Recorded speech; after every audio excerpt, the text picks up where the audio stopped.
શહેરના વિવિધ વિસ્તારમાંથી કોર્પોરેશન દ્વારા ખાણીપીણીની લારી ધારકોને હટાવવામાં આવતા ખાણીપીણીના ધંધાર્થીઓ જિલ્લા કલેક્ટર કચેરી ખાતે એકઠા થયા હતા અને જિલ્લા કલેક્ટરને સંબોધી રજૂઆત કરી હતી। શહેરના વિવિધ વિસ્તારમાંથી કોર્પોરેશન દ્વારા ખાણીપીણીની લારી ધારકોને હટાવવામાં આવતા ખાણીપીણીના ધંધાર્થીઓ જિલ્લા કલેક્ટર કચેરી ખાતે એકઠા થયા હતા। જિલ્લા કલેક્ટરને સંબોધી રજૂઆત કરી।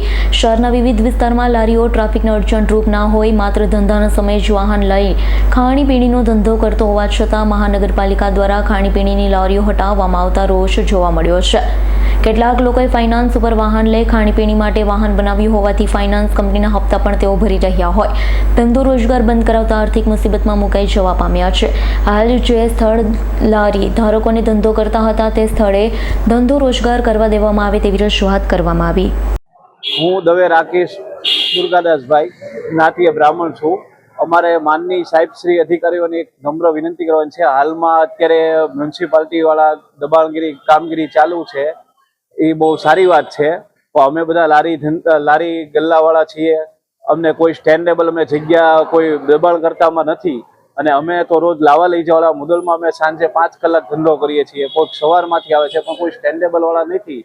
તો જે તે અધિકારીઓને અમારી નમ્ર વિનંતી છે કે ભાઈ અમારો અત્યારે એક તો વિકટ સમસ્યાઓ છે। અત્યારે આર્થિક ધંધો ભાવનગરમાં કોઈ ધંધા રોજગારની એવી કોઈ સ્કોપ નથી।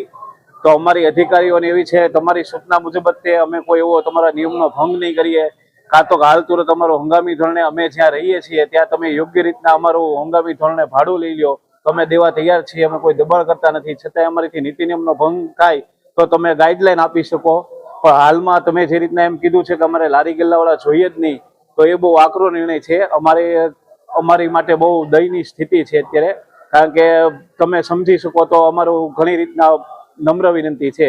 અને તમે વૈકલ્પિક જગ્યા જે ફાળવો છો તો એ સાહેબ બહુ અઘરી વસ્તુ છે, કારણ કે કોઈ પણ માણસ હોય તો 10 કિલોમીટર આખું કદાચ ફ્રી ઓફમાં તે આપે તો એ ત્યાં જમવા ન જઈ શકે। તો અમારી એવી નમ્ર વિનંતી છે, એક જ વસ્તુ મેં ધ્યાનમાં લ્યો, તમારી રીતના તમે વેરીફાઈ કરો। અમે કોઈ દબાણ કરતા નથી, અમે લાવા લઈ જવાળા એ તો રિક્ષા લઈને આવીએ છીએ, જઈએ છીએ, કાઢવીએ છીએ। તો હવે તમે એમાં યોગ્ય નિર્ણય કરો, અમે ભાડું દેવા પણ તૈયાર છીએ। તો અમારા માટે કાંઈક અમને યોગ્ય નિર્ણય આપો એવી અમારી નમ્ર વિનંતી છે। ઇરફાન સોલંકીનો રિપોર્ટ, S9 ન્યૂઝ, ભાવનગર। અમારી તમામ માહિતીથી અપડેટ રહેવા માટે જોડાયેલા રહો S9 ન્યૂઝ સાથે।